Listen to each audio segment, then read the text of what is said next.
The day we departed from Germany, I was scared for my life because, well, I knew it could happen to me, my father, my uncle, and sisters. Ellis Island, we would all be separated and looked at to see if any of us had an illness. I was lucky to live in a harbor town, or else it would have been a nightmare. Oh, I almost forgot.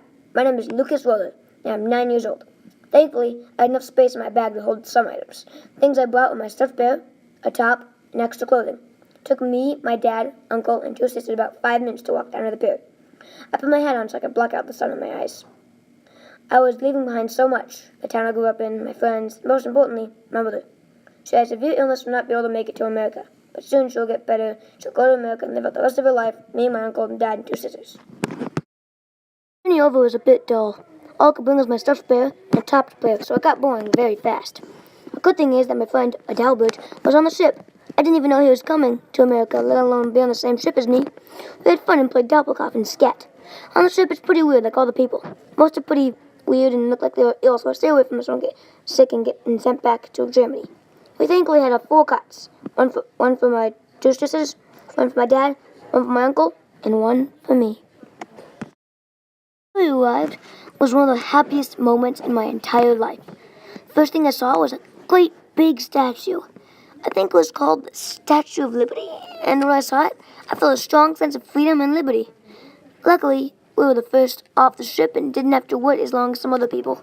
We ran to Ellis Island as fast as we could, without losing anyone. The first thing we did at Ellis Island was just sitting around for hours. It was very busy. I could only really move when we moved up the line. I felt weird that one of my family members might have an illness. After that, we got split so the doctor could examine us.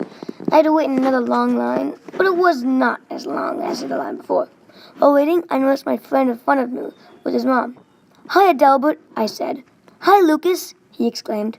"My mom knows a little bit of English and can teach you some of it right now. But it might be pretty hard, though," said Adalbert. His mother taught me some basic English. The doctor examined us, and I wasn't sick. I'm very excited that I don't have an illness. Now I can meet up with the rest of my family. Seeing the doctor, we went outside of Ellis Island, and a man came up to us and said this: "I'm sorry to inform you this, but your wife has died of an illness." I was on the verge of crying, but my sisters already were. Now we will go find a place to live. He walked around until we found a place to stay, and stayed there. I went to school and learned more English. Well, that's my story. That's how I survived Ellis Island.